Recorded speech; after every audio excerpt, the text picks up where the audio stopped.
As sports history fans, we often reminisce about the legends. Willis Reed limping on to the NBA Finals court, Curt Schilling's bloody sock, Kerry Strug's courageous dismount, and so many more. These moments often define sports history. But what about the countless injuries that did not become legends, or careers that were derailed due to inadequate care? That's where this episode's sponsor comes in. Introducing to you, ILP Sports Consultants, your trusted sports injury partner, available 24/7. Brian Maelli at ILP Sports Consultants has over 20 years of experience in the orthopedic and sports medicine industry, and he has worked with athletes across the gamut, from youth to amateurs, professionals, in almost every sport played in the United States of America, accommodating athletes at every stage of their career. This adaptability ensures that ILP services are perfectly tailored to your skill level, no matter where you are in your athletic journey. With ILP, you are in control. Choose the steps that matter most to you. Diagnosis, treatment plan, recovery, or the whole journey. ILP services are tailored to your unique needs. Rushing for care is a common pitfall, leading to future problems.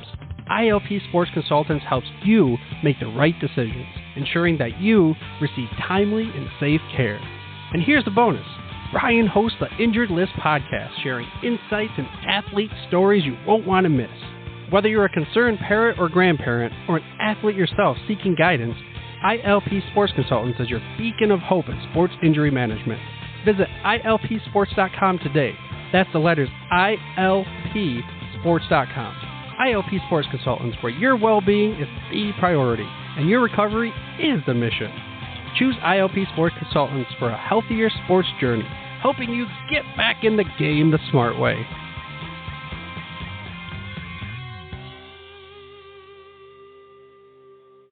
Blog Talk Radio.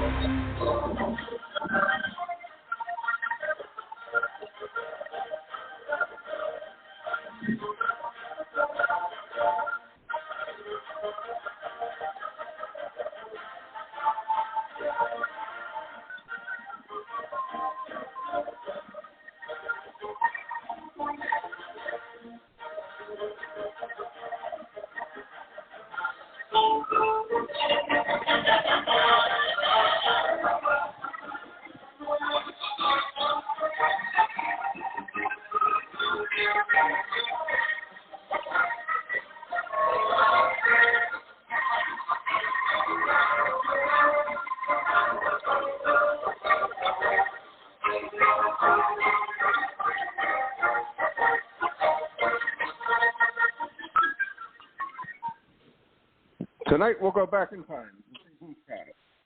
When 22 men reached the rugged fields of yesterday, fighting for one more first down, one more yard gained, one final score which would bring victory after 60 minutes of battle on the gridiron. Tonight we'll explore the world of Gridiron Greats.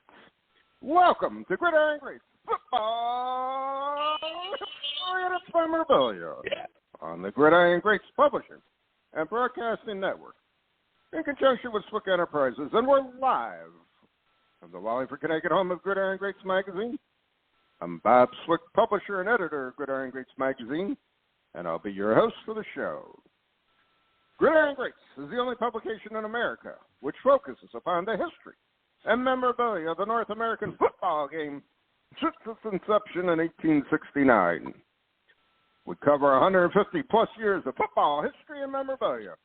And you can find us on the web at GridironGreatsMagazine.com. It is at this time I'd like to introduce my co-host. He's a senior contributing writer to Gridiron Greats Magazine, a football memorabilia historian, specializing in pre-World War II items, in particular Red Grange, and also Seattle Seahawk items, in particular Steve Larger. He hails from Portland, Oregon. Mr. Joe Squires. Joe, welcome to the show this evening. Captain, you are on fire today. Really, really good lead-in with the football. I can't even copy it. I'd break my voice. And I gotta say this: we are broadcasting live here from the compound. the beginning of a tropical storm. The rain is coming down literally sideways here. Oh, wow. It's amazing to see. So hopefully we'll get through the show with no problem, with no drop-offs or whatever. So I'm going to get started. Yeah, exactly. I'm going to get started by mentioning tonight is going to be a complete open forum for this podcast, and it's an open forum for a variety of reasons. To confirm what I've been talking about to several people lately, we are in the process of moving to Southport, North Carolina. We are planning on getting down there. We are hoping either the end of August or the beginning of September. So this is going to be probably one of the last shows from the compound for the podcast. We're packing up the house, and we're building a house down in Southport. We're going to be renting a condo for several months down there while the house is being built. The house is being built as we speak, but it won't be ready until the end of November. So in the interim, there's going to be some changes to the magazine, and I just want to fill in our listeners about it, and this information will be on the website also. If you have any correspondence with Gridiron Greats magazine, at this stage of the game, I prefer emailing me with regards to the communication. Two things. The P.O. Box 133 in Wallingford is shut down. We closed out the P.O. Box. And at the same time, any mail from there is going to our home address, which is the address of the compound, which is 180 Long Hill Road in Wallingford. And we'll be changing the phone number shortly when that shuts down.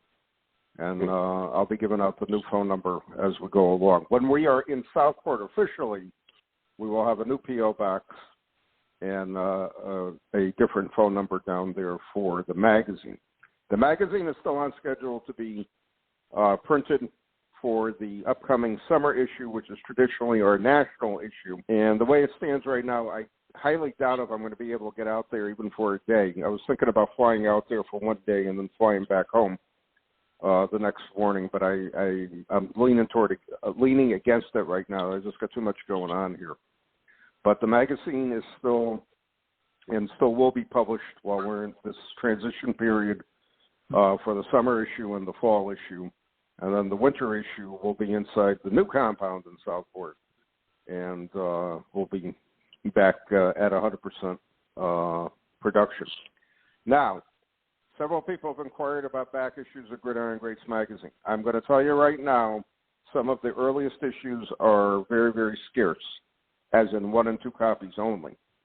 So just to give you an idea, if you want to, and I don't know why you're waiting for it, want to buy all the back issues from issues number 23, when we took it over to issue number 72, which was our last issue, we only have 2 complete sets left. When those 2 sets are gone, there's going to be several issues of the early issues we do not have any more copies for. So I highly recommend, if you are thinking about getting all the back issues, contact me as soon as possible, and I'll work out the arrangements with you as far as those back issues are concerned. If you are looking for any back issues number 31 on, we're pretty well set with them. So contact me, 23 to 30. Issues number 23 to 30, with the exception of 24, we're really in short supply. So please let me know if you're looking for something in particular, and I'll let you know if I have it or not.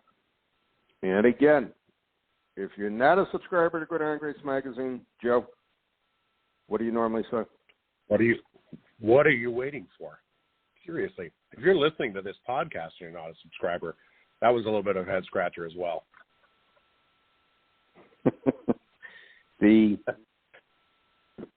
I don't know why you're not subscribing.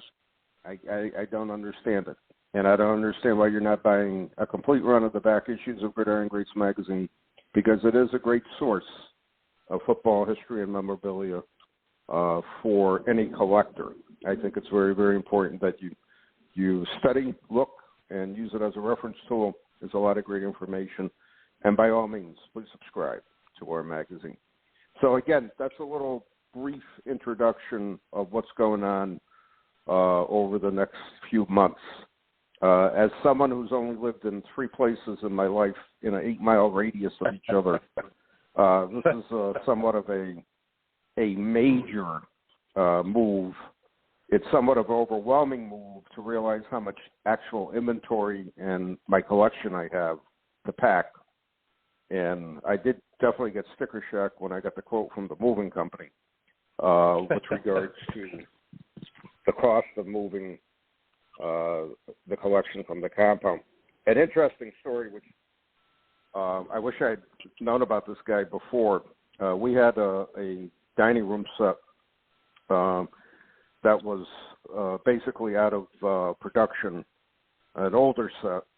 So I advertised it for sale, and I had a person from Illinois saying to me she wanted to buy it. So I said, well, how am I supposed to get it there? She said, no problem. I have a moving company that I use, and they'll pick it up for me and they'll ship it to me. I said, okay, no problem. So we worked out the arrangements, and the day the guy calls me and says, I'll be there in a little while. Fine. So I expect to see a big moving truck in front of the house, and it's a guy with a trailer, a one-man operation. I never saw a guy move a dining room set in my life like this guy did. And if I had known about him, and I said to him, if I had known about you, I would have hired you just to move my collection. So he said, well, he says, I've moved a lot of different things. He said, I never moved a football collection before, but I know I could do it. And then seeing his trailer there and everything else, it was pretty impressive. So I still might use them. I haven't decided yet. But the other moving company, which is basically a father and son deal, assured me they would take good care of it because I said that the collection is the run, yada, yada, yada. So it'll be interesting to see. It'll be interesting to see what I end up finally deciding to do, hiring the other guy or using the company I hired for the other stuff in the house. So yeah, it's amazing. And it's I think like that. It's interesting. I've never moved a football collection. We moved about 4 years ago, and I personally moved my sports card collection over myself. But just because it was too risky, it's too fragile. But I keep a lot of my stuff in a 6-foot tall fire safe that's like 4x4. And I remember having it delivered, and I was like, how the hell they move this? But you have 2 guys who strap. I mean, it was fascinating to watch them move something that weighed 400 pounds. Really interesting. Right. But I don't know if you remember this, but about 6 months ago, I built an Excel spreadsheet that broke down every single Gridiron Greats magazine, what volume, issue, season, year, what was on the cover, etc. I sent it to you because I was missing a couple of the volume 1 stuff. And then when you took over, which was volume 7, issue 23, and it was funny because some of them have the volume 8, issue X on it. Some of them don't. And I began to notice little inconsistencies. Like sometimes they would forget to change what they called it, like autumn or something like that. It was interesting. Right. And yeah, issues 1 to 22. He went to he was calling them autumn, winter, and then when I took it over, I basically switched it over to the number system. So yes, and it was weird because he was calling it winter. It was just fun to track. And then I made a list of what the cover was. You started doing in the autumn of 2010 with issue 31. You started doing the super collector. Abe Kolonik, I forget. He's he's a huge Cowboys collector. He was your first super collector, followed by Todd Tobias and Glenn Christensen. It was fun to look at some of those because a lot of them became guests. And it was just fun. And to go through, and I could remember interviewing a lot of them as well. I mean, Mike Blaisdell in the winter of 2016, as he got ready to sell his collection. Martin Jacobs, etc. And I'm proud to say I've written 13 articles for Gridiron Greats over the years, and I've been the super collector once, which was the fall of 2019. It's good. And at 4 episodes a year. So you started at 23, and it's up to about 72 now. So about 50 that you've done, and I've written 13 articles for you. I never wrote an article for Frank when he owned it. Yep. I didn't know about it. That's the first article I wrote for you, 1984 Topps Football. I remember that one well. 12 years ago. I remember that well. I remember it too. Pretty fun. So I said it before, but Wallingford, Connecticut, where the captain is it's like it's like Air Force One is whatever plane the president is on. The president travels on Air Force One, so we recognize that as being Air Force One. But if the president hitched a ride in your Cessna, that would be Air Force One. But the mecca of football card collecting is the compound. It's where the captain is. So pretty soon here, Wallingford, Connecticut will no longer be known as the mecca of football collecting. It will be Southport, North Carolina. Well, I got a couple of people. A couple of people have said to me, first of all, they can't believe that we're actually moving, because with me, you could set your clock by certain things I do on certain days in town and so on and so forth. And when I was closing the P.O. box, I was telling, and the post office in Wallingford now has all new people. There's none of the old timers that I knew. I said, I've had this post office box for 34 years. And I said I was probably one of the longest P.O. box holders in Wallingford, with the exception of about 3 other organizations in town that were around. And I had my original Swick Enterprises business back in '87 when I got the P.O. box. So 34 years. Like Brenda says, how do you do it on the way home, not going to the post office to check your mail? I said it's difficult, because now I get off at a different exit off the highway to come home, and I don't make my daily trip to the post office anymore. So that's getting tough to be used to. And packing stuff, it's very mixed emotions, because again, when we moved to this house, we were only about 1.5 miles away from our other house, and my buddy basically took on my collection and stored it for me at his house. And then the day we moved in, that day after, he came over and we started moving in my collection. And so it seems like in 13 years of being here, we just accumulated so much new stuff, and I accumulated so much inventory. It was not even funny right now. It's just staggering, the amount of books, media guides, magazines that I have, let alone all the back issues of Gridiron Greats magazine, which I'm glad with the back issues. Phoenix Press, which prints Gridiron Greats magazine, is going to be taking over the fulfillment of them.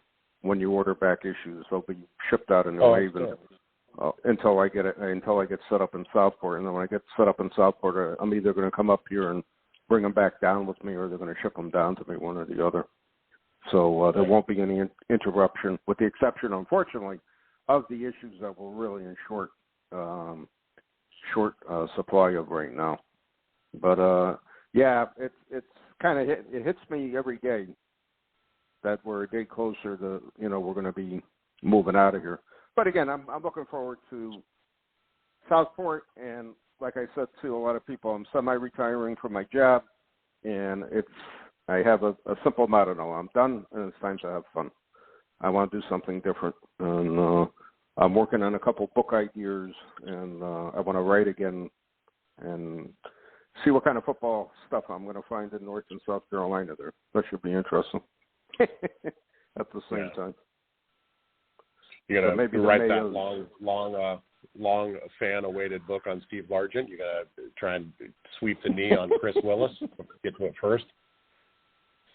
I'll try to beat him out on it. And I hate to compete with Chris, but in this case, it's quite possible. Another thing people have asked me. Another thing that people have been asking me about at the same time, will I miss all the shows up here? And I say yes and no for the simple reason. The show circuit, because of the pandemic, really unfortunately just shut down up here. And East Coast has traditionally always had a lot of small shows. And that's one thing I may miss, because I've talked to a few people in the Wilmington, North Carolina area and said there's really not much going on as far as shops or anything like that. They're few and far between, so I guess it's going to be more like a flea market hit or miss type of thing. And then I could always get into Chantilly in Virginia. It's a 6-hour drive for me, or basically an hour plane ride. So October I'll be at the Chantilly show with hopefully some other VFCers there. And it'll be interesting because I have never been to that show. So it's going to be interesting for me to see the show. And hopefully down the road I can set up there or something. And I'm also seriously thinking about opening up a little shop in Southport of football only. What I've always wanted to do, A to Z, football. Everything from books, magazines, cards, equipment, jerseys, polo shirts, stuff like that. And see if that would fly down there. I thought about doing it here in Wallingford numerous times, and I never pulled the trigger. And at the height of the explosion of cards, I came very close to setting up something in 1990, but then I decided against it. My daughter was real young; she was only 2 years old, and it was too much going on, so that never panned out. That was the time frame I worked part-time for a card shop in Meriden, Connecticut, which is a town next to us. And I helped that guy out for a couple of years until he shut down. But anyways, I'm thinking about that too at the same time. I figure I got enough inventory. I could just put my inventory out and order a few other things here and there and see what happens. Who knows? Nice. Nice. I love it. It'd be interesting. Well, how many back issues do you have? I mean, like I said, going back to Volume 7, Issue 23 is when you start. Some issues, we probably have 20 to 30, if not a few more, and a lot of issues were a dozen or less down. So, long story short, we are really getting down to the nitty gritty, and I try to always publish at least 50 to 100 extra issues after our subscribers and show people that sell the magazine. And some issues, I sell quite a few, and other issues, not as many, but over the years they've sold. So I'm still looking at probably a good 1,500 Gridiron Greats copies that are sitting right now downstairs, and back issues. So again, anybody looking for anything, with the exception of 20, basically the 20 issues, with the exception of 24. We're in pretty good shape if you're looking for anything. But at the same time, I'm finding out more and more, as Frank found out with his first and second issues being so rare, there are not that many issues in circulation anymore. And again, as a lot of old-time readers unfortunately pass away or stop reading or whatever the case might be, I try to pick up those sets of magazines from the family, so I can resell them into the market for the people who are looking for it. Because as we know in the magazine, there were a lot of people looking for issues 1 and 2 for many years now, and there's just not a lot of them out there. I mean, they're a tough find, to say the least. So, anyways, that's the update. And again, I'll keep everybody posted. We're gonna be changing some stuff on the website. And long story short, we'll still be operational. We'll still be going. There's probably going to be a good week or so when I'm actually moving down there that I won't be pretty much online or doing much of anything other than getting set up at the same time. So anyways, moving to other subjects. And I want to lead off with the National. And again, I probably am not going to be at the National this year. And, Joe, I know you're going to be there. So give me some thoughts as far as what's going on and so on and so forth. Oh, just excited. It's my first national in, 3 years. I missed Atlantic City because I don't really like Atlantic City. Last year I missed because, or 2 years ago I missed because of friend's wedding in August, and then last year because of COVID, obviously. So I mean, it's been a couple of years, and I'm, I dig, I dig chat boards, and I dig talking to my friends, but nothing beats in person. Sitting there having pizza, with your friends and talking ball. I dig it. This is going to probably be the first national. I was trying to figure it out in about 15 or 16 years I'm missing, besides obviously last year when it was canceled. So I'm very bittersweet about it one way or the other. I am attempting to, and probably will have some of the national issue, however, at the national for people to have them available, picking it up. So I'm working on that right now for the logistics of it. It obviously will not be what I normally bring, which is I normally bring about 150 issues there and hand them out to people who've never seen it before, so on and so forth. Yeah, and again, like you, I do miss the camaraderie and the talking and seeing a lot of people that I unfortunately see once a year type of situation. And again, Chicago's one of my favorite areas because it's pretty easy to fly in there, and you take the van right to the hotels. And I do enjoy the casino there at the Indian River Casino with the restaurants there. And, I'll miss it, but it is what it is. Yeah. Yeah. It's going to be, I'm bringing my son Xander. He's excited. The other day, I told him we were doing it. And then a couple days later, I reminded him, you and I are going to Chicago. We're leaving on Thursday morning. We get there Thursday. We're having football, or we're having a pizza with the Leatherheads, all the football guys, Thursday night at the pizza place. And then there's a baseball game going on Thursday night. So we're going to leave pizza, and we're going to walk down and grab the baseball game. And then we're going to get up the next morning, walk the floor. And there's another group of guys that's having dinner on Friday. And then we're going to walk the floor a little bit on Saturday, and then we're going to call the ball on Saturday. But we'll probably end up just grabbing some friends, and he just goes, yes, I love that. And it surprised me for a second because I was like, what the hell?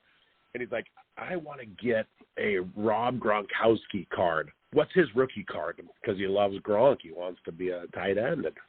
And I'm like, well, let's go look. I mean, I actually don't know what Gronk's rookie card is. That's kind of the shiny world. And so we spend about 10 minutes on eBay trying to figure it out. I'm like, well, make a list and, take a picture, with his little cell phone we just got him that, only has a couple numbers available. Let's take a picture. Let's figure out what Gronk card you want. And then we'll walk the floor looking for it. And, it's kind of funny. It's like, how are collectors born? This is it to me. And it's hanging around. Exactly. Men like us. I mean, do you remember when we were in Cleveland, 3 years ago, and all of us had dinner at that, like old, air show place. Yeah. And him sitting around opening up racks. I mean, I love it. There's pictures of him with, Spano, Blaisdell, Jeff, it's just all these guys, the men, the leatherheads, I call them. And just every one of those guys treats him so well. And, it's fun. And, how does he not, begin to admire all those guys and want to be around them? It's pretty cool. Yeah, so, but exactly. Hopefully the course is passed there.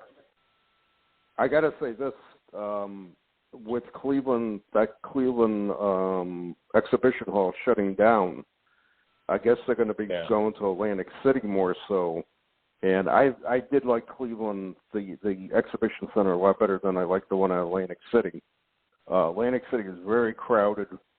And it was just logistically, it's much more difficult to get around. Cleveland was, out in the open type of thing, with the, I don't know what it was, a highway or whatever, right off the highway, you got off and you got right there type of situation. I remember that convention I stayed downtown Cleveland. I was right near the stadium, and Eric Stang stayed at the same hotel that I was at. So it was nice because we got to go in every day together, and we came back every day from the convention. And then we were able to hang out at the a couple bars there in the hotel and then right close by after the show and talk. So that was interesting, to say the least.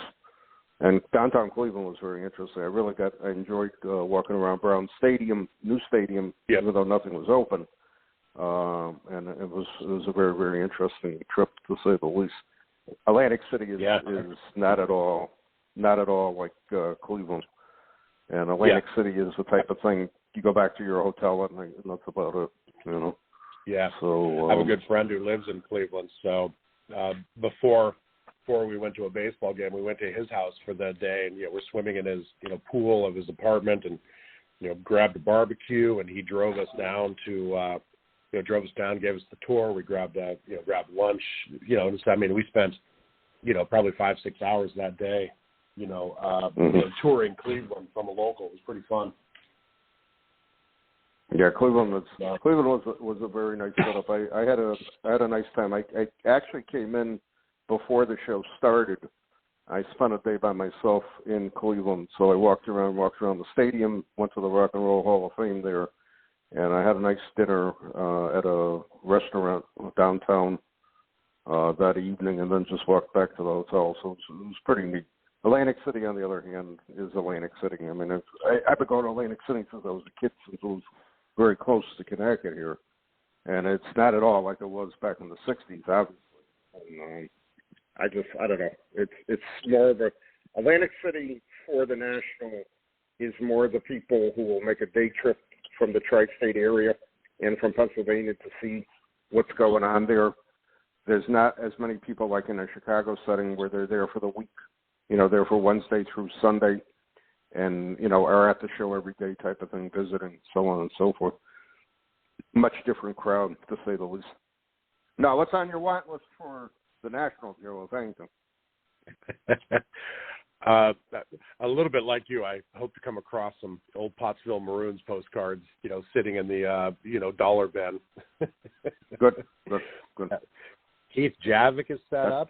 He's always good for some stuff. I started setting, my, this is to be taken to the National, stuff aside. I think I'd mentioned some of the, Hunt auction, Pottsville postcards I sent to SGC to grade, and because they were autographed, SGC refused to grade them because they don't grade autographs, and their fear was if they graded the card that people would think that was associated with the autograph.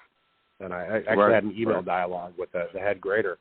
I'm like, well, just put, right in the flip that, autograph not graded. He's like, nah, we don't want to confuse it. So I'm taking those, hoping I can talk to somebody at customer service at SGC and talk to them into grading them, or, I'll pay for the, the quick turnaround time, to get them slabbed by PSA if they decide. I have some ticket stubs that want to get graded. I have a couple wax boxes I want to get sealed, stuff like that. So I tend to take the stuff that I want to, I have a couple consignments I want to, hand off to, Al at Love of the Game. I dig his auction, when I was supporting him. So I have call it about 30 items that I'm bringing. It's kind of fun. Good. Good. Sounds good. It's a great time. Yeah, you're going to be missed. Anchoring down the corner of the Josh Adams, I mean, there's a lot of stalwarts that are missing. I mean, you get, Andy and John, MSD no longer setting up, and Josh. It's just, times are changing, I guess. We had the pleasure of setting up the last time I was in Chicago, which I guess was the last National I did.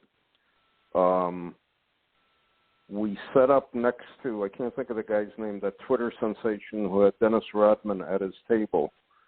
And when Dennis Rodman came to the table, I can't think of the guy's name now. My mind's blank on it. He's the one cornering the market on certain sports cards. Rodman comes Rodman looks like he's half dead. I felt sorry for the guy because he could barely walk. And Rodman? Oh, really? all our sales stopped for a good hour because couldn't get near our table because he had the overflow there with Rodman, and they interviewed Rodman. And I'm not being a townie or anything like that, running up to him, "Can I have your autograph, please?" Blah blah blah. I had a good laugh at the whole scene. I thought it was pretty interesting, to say the least. But I'll miss Chicago. Chicago, I picked up over the years some interesting things.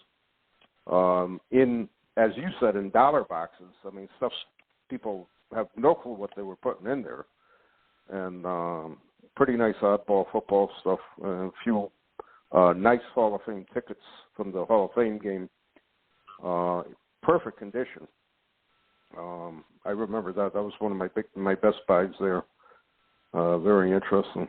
But there's stuff to be found. You just got to search. Yep. And it's getting harder and harder. I mean, how much more unfound, unknown stuff is there that's going to walk into a national, and be that fine? I mean, the East Coast is known for that. I mean, That's why I really feel paper shows, or paper mania shows as they're called here in New England, postcard shows, those to me are the last frontiers for unfound areas. That's always been my opinion. I really believe you go to a postcard show, and if you know what you're looking for, you may actually, you may find exhibits for, single print exhibit cards for $1. You may find matchbooks for $1, diamond matchbooks, from the 30s, so on and so forth. This stuff is there, and not all paper dealers, especially if they don't deal in sports, really don't want anything to do with it. So they just want to get rid of it, turn it over, and that's it. You know what I mean? So as much as everybody thinks there can't be any fines out there are still a lot of fines, in my opinion. The one thing I'm fascinated now, though, with, and we had a tag sale at the house for household stuff, and where young people with their phones, they take a picture of the item, and then they look up what the value of it is. And me being as sarcastic as I am, I can't resist saying, is that worth like $1 million or something? And, I'm looking at like a $2 item of whatever it is. And they're basically resellers. They resell on Amazon and they resell on eBay. One guy explained his whole story to me, and I said to him, "So you go to every tag sale in the area?" He said, "Yeah, that's all I do." And then I resell it Monday through Thursday. Once Friday hits, Friday, Saturday, and Sunday, I'm out trying to buy stuff. It's an amazing concept. I just find it.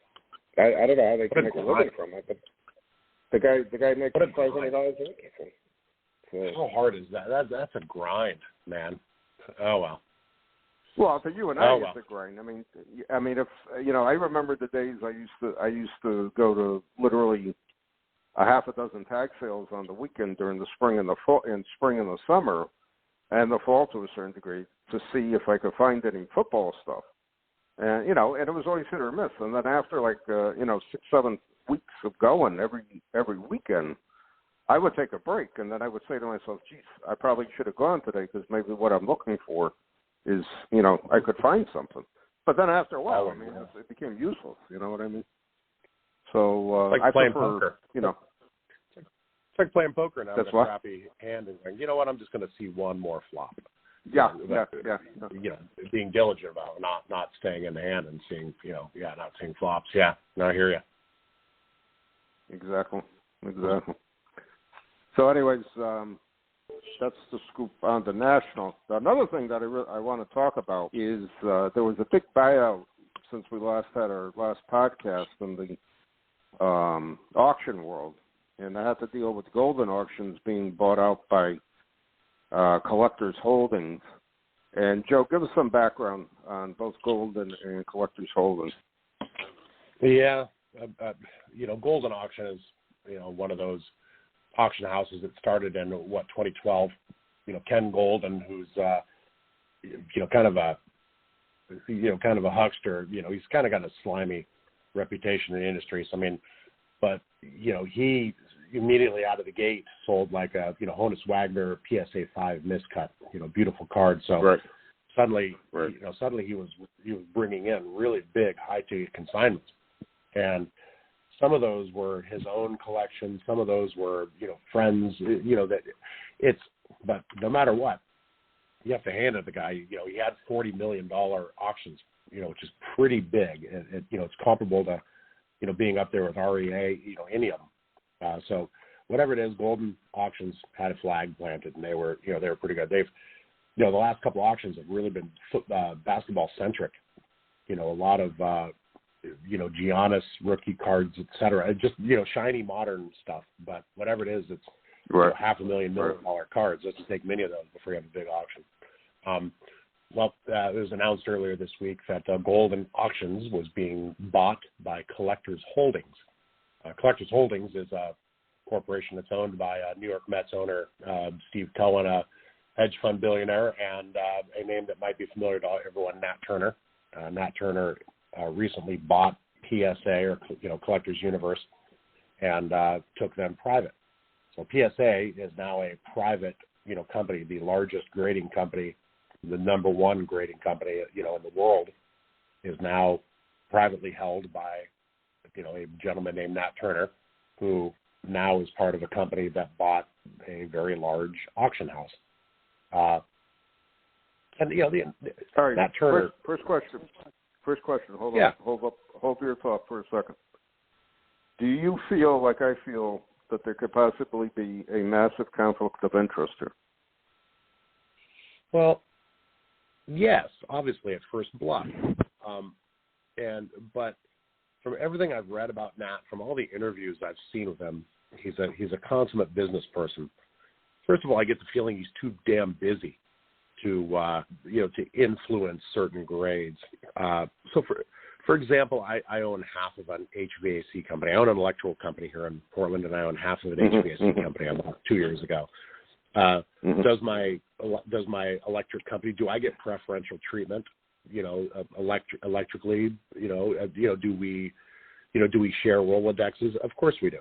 And I mean, for years, high-end auction houses have gotten preferential treatment, or dealers have gotten preferential treatment to PSA. If you're submitting 10,000 cards a month to PSA, you're a bigger deal than I am, who submits 20 cards a year, and you should get preferential treatment. You should get access to deals, or hey, I'd like to talk to the dealer about these grades coming up. I'd like to, and so I mean, Golden came out with a statement and said we're operating the same as we did yesterday. He told Sports Collectors Daily, there's a firewall between Collectors Universe and Golden Auctions. I will not get better service or preferential grading from Collectors Universe. I'll still do business with PSA's competitors. I'll continue to use SGC and Beckett. And you read that and you're like, well, half the whole truth is not the truth. Obviously, there are some shiny cards that sell better in Beckett because kids, younger kids like Beckett. Older guys like PSA or SGC. But to say I will not get better service or preferential grading is silly. I mean, of course you will. Of course you've got, you've got the inside track on it. But will there be a firewall? I mean, too much at risk. If a slider high-end card appears in a PSA holder and is sold by Golden, to me, there's just too much at risk. PSA's reputation, as being, authentic, not suede, and Golden's. I mean, and plus, I don't know. I think it's going to be under a microscope. If a high-grade SGC card appears, will it be under the same microscope? Probably not. So, I mean, I don't know. I tend to be a little more, there's too much at risk. There's millions of dollars. So if one card looks like it's overgraded by PSA and is going through a Golden auction, that's not a consignment. Then there's too much at risk. Exactly. Golden's at risk to lose consignments. PSA is at risk to lose their reputation. as being, the number one collector. And then through all this, Bob Swick, who doesn't collect graded cards, sitting off to the side saying, flipping all of us.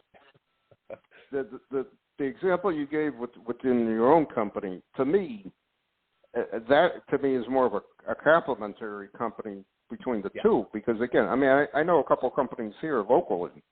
The guys they're an electric company and they're HVAC heating company. You know what I mean? They do both, and it's not as uncommon or common either way. But again, I don't think I think it's more of a convenience thing, saying, hey, we can handle all the electrical because we're an electrical company too. But in this case, I go to Golden with my collection, and they said, well, we got to get all your keys graded from the 50s and 60s because you're losing too much money on the table. So we're going to hold up the auction. We'll get your cards back for within a couple of months, and then we're going to feature your auction with your collection, yada yada yada. But because we're giving you better service, we're going to take a higher commission rate on your consignments here. So, okay, somebody doesn't know what's the average consignment rate, A. B, why are they getting better service, C, and are they really going to get more money because they're Golden auctions? Or are a lot of people going to be turned off by saying, well, I really don't want to bid in Golden auctions because they're connected to PSA, so I'm not comfortable with that. You know what I mean? So I don't know which way it'll go. Obviously, I've been wrong on this numerous times. But I don't like it. I hate to say it. I just don't like it. I don't think it's good for the hobby. You know what I mean? Yeah, we've also had we have some friends of the show, who are now associated with PSA. Todd Tobias, works at PSA, man of high integrity, and Scott Alpaugh, who's a stalwart of the industry. He's been doing this longer than I have. Way longer than I have. Who worked for an AI grading, kind of pseudo grading company that got bought up by PSA. We talked about that a couple shows ago. Both of these guys are the kind of people who, if they saw something nefarious, if they saw hey, here's 10 cards from Golden, wink, wink, that they wouldn't stand for that. So maybe I'm a little too, relaxed in this, knowing that there are good people in the hobby who work, for one of the largest grading companies in the world, PSA, who wouldn't put up with that kind of crap. I don't know. Maybe I'm naive. Who knows? Yeah, I know. And maybe I'm too overly pessimistic because, you know what? I just seen, and again, I know I'm a dinosaur, but I've seen so many changes in the hobby over the years. I just love to see somebody like your son walk around a show and asking dealers, do you have any of this card or whatever, that card type of thing. And if a kid like that came to my table, you know what I would do? If I had the card, it's his. And I don't want anything for it. Just take it, enjoy it. Take your extra money that you were going to spend on the card and go someplace else and buy a few more cards for your collection. You know what I mean? And that's how we can nurture nurture the hobby so we have a future for the hobby. But I don't see what the future is other than buying stock in plastic companies. That's still the way I view it. You know what I mean? I can't get excited about if God forbid my collection was graded, I would have had to hire just a moving company just to move that amount of plastic. And I know my new stuff house weighs a lot. Yeah. My new house wouldn't accept the weight of all this graded stuff, these slabs, the way I'm going to be setting up the house. So, but that's neither here nor there. That's just my opinion, and I'll leave it like that. Yep, that stuff weighs a lot. I moved most of my collection, and you are absolutely right. You start putting, getting 100 of those in those, those black boxes PSA puts out, and next thing you know, you've got a couple 100 pounds. It adds up really quick. You're spot on. It's kind of funny. I got well over 2,000 media guides, books, magazines, Sports Illustrated, Inside Sports. I got so many publications, it's not even funny. Well, I've been paring them down here and there to try to get them to a more manageable amount. But at the same time, the weight of it is incredible. But the point I'm making is I actually feel my non-graded publication collection has more value in the long run because people still want publications. Still, people are still looking for that Sports Illustrated with the Dolphins covers or whatever, Steelers covers, so on and so forth. So it'll be interesting. To me, it's going to be interesting what you actually see and what everybody sees at the National, what they comment on. And again, in a way, I'm sure the box break people are going to be there in full force everywhere. I'd just like to see somebody just go to a table and buy a pack of cards and just open them and see who they had, you know what I mean? And not be junk wax either, but be like a 2021 whatever, Panini whatever, NFL card set type of thing. All right, we got about 10 minutes left. That is some other stuff I'm bringing. I'm bringing about 7 or 8 wax packs, for to rip open at the Leatherheads dinner, so that we can, that always seems to be fun. A couple 79s, an 81, a couple 83s, and an 84. So cool. That's fun. Love it. That's fun. All right, last 10 minutes or so, I want to touch upon the continuing saga of PWCC, Operation Bullpen, an issue that I don't think is going to be going away anytime soon. Yes. And looking at, again, for those not familiar with it, 2019 Operation Bullpen was opened by the FBI to basically look into the allegations that PWCC, and in particular Gary Mosier, a noted card doctor, were buying cards, doctoring them, resubmitting them, getting them graded, and then selling them. So do we have different players in the same grading game? What's going on with this? What's your input on that, Joe? And it's much to do about it's the same stuff as we were talking about. It's just, gosh, you remember WeWag, when it was a game, people buying, like a really nice PSA 7, cracking out a PSA 8 card, resubmitting it to get into an 8, sliding the 7 in there, resealing it. I mean, and again, going back to here's the captain who doesn't collect graded cards, laughing at all of us, who are going through yet another, big, sealed whack, or, sealed graded card problem. So it's But as you mentioned, in 2019, PWCC, owned by Brett and Betsy, Huggins. Actually, they live here in Portland. They live about 2 blocks south of my house. I walk my dog by their house about twice a week, oddly enough.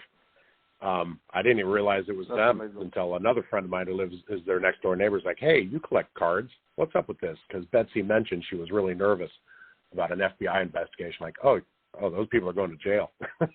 So, like, if they borrowed your lawnmower, I'd get it back.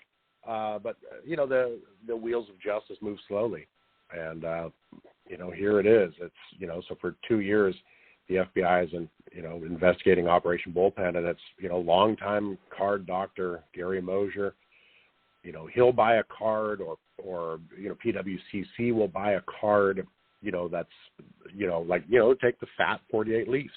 They'll buy it, they'll crack it out, they'll doctor it, they'll resubmit it. And you want to know a company that gets really quick turnaround times at PSA? It's PWCC. I can't even guess how many cards they submit. Back when I knew Jonathan Miller, he was Orange County Sports. He told me he submitted between 50 and 70,000 cards a month to PSA, and he had it down to a $2 grading fee. This is 10 years ago, obviously, but he had it down to a $2 grading fee. And, he had a PSA 10 only thing. So if PSA looked at a card and said, yep, that's a PSA 10, they'd slab it, it'd be $5. If they looked at it and said, nope, it's not a PSA 10, then they charge him $2 for the review. And I was always like, well, that's kind of, so there's a financial benefit for PSA to put that in a 10, but, still, it's, so, here's PWCC, and there's a lot of people on a lot of message boards that are finding this, that are, tracking cards. Say they're, like the Brady rookie card that's numerically, that's numbered, sequentially. You see somebody, buy a, card number 19, and then 6 months later, buy card number 19 in a PSA 6, and then 6 months later, card number 19 shows up in a PSA 9, slab. I mean, it's that, or cards with very specific stains or marks on them, or miscoloring. Cards that can be identified. I use the example all the time. Is where the heck did all these perfect 48 and 49 leaf football cards come from? I honestly can say, in all the years I was collecting before cards got graded, I never saw a 48 or 49 leaf card better condition than X at best. Excellent condition. The bulk of the 48 and 49 leaf cards that I collected over the years were basically G, VG, possibly VG, EX, very good, excellent, that split, 1 or 2X, but honestly most of them were graded fair to good because they were beaters. I mean, I never saw cards in good condition. How did all of a sudden, fast forward 25 years later when cards are graded, all of a sudden all these pristine, beautiful cards come to the market? It's impossible. Without being doctored or touched up. People are kidding themselves if that's what they're thinking. You know what I mean?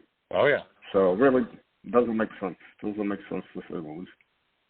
But, and here they are. So, I mean, it's just, so there's, proof, cards with identifying marks, cards that are numerically sequenced that are being bought in low grade and then reappearing in higher grade. And there's this, board, I forget the name of it. It's, there's various boards that, there's people with, too much time on their hand to track this stuff. And they're doing the Lord's work here because they're catching people.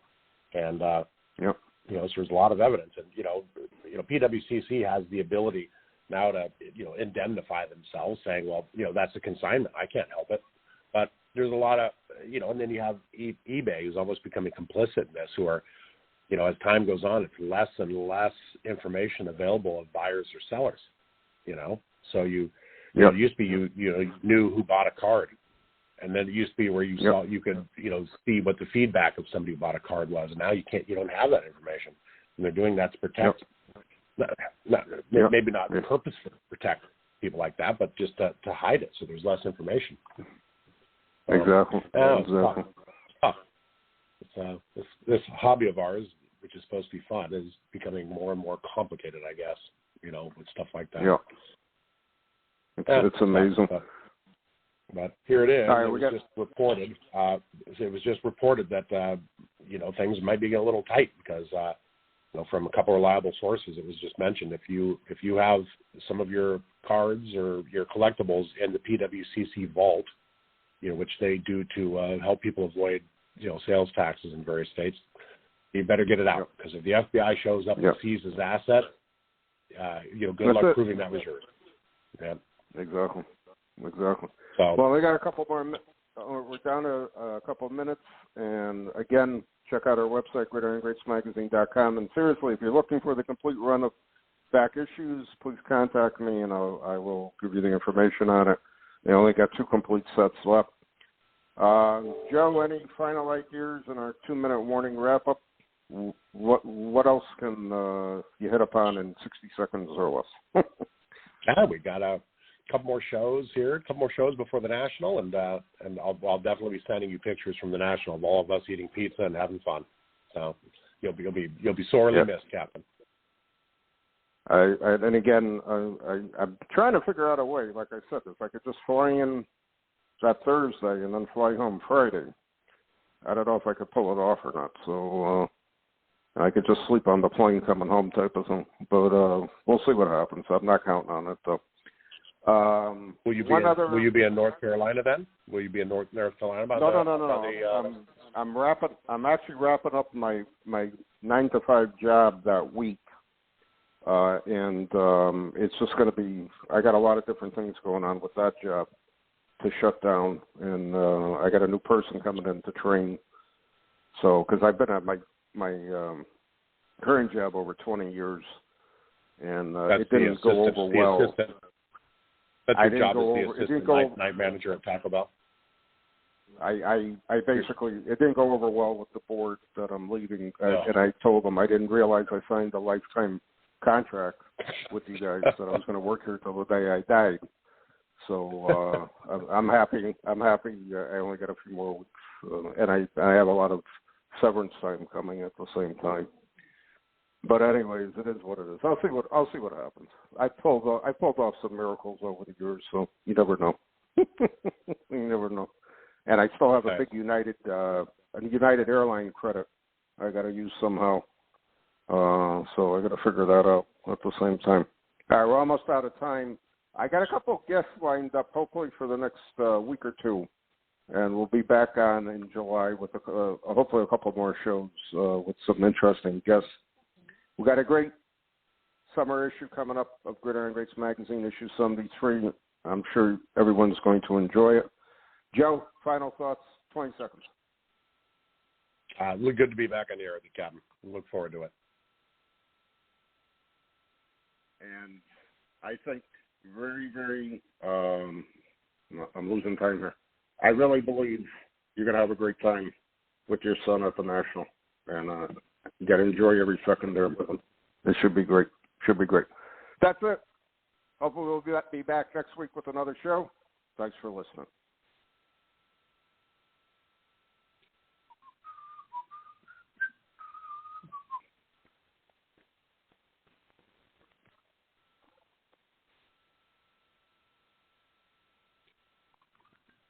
Hey there, sports history fan. This is Arnie Chapman, a.k.a. the Football History Dude, and I wanted to thank you for stopping by to listen to another episode here on the Sports History Network. Our podcasters are passionate about uncovering and sharing sports stories from yesteryear. And if you didn't know it already, we have over 30 shows across the network covering all sorts of sports history topics. In fact, here's a glimpse into one of our awesome podcasts here on the network. Each week, the official Football Learning Academy podcast will take you deep into the history of pro football through interviews with players, coaches, or administrators in the NFL, as well as interviews with Pro Football Hall of Fame selectors, authors, and historians. You'll learn how the game evolved and important moments that shaped the sport into what it is today. And don't miss the Pro Football History Nugget of the Week. Listen to the official Football Learning Academy podcast on the Sports History Network. How about that? I bet you're super hyped to go listen to that new podcast, right? Well, to learn about this show and all the other podcasts on the network, head over to sportshistorynetwork.com/podcast. Again, that's sportshistorynetwork.com/podcast. Head over there today to find your next favorite sports history podcast.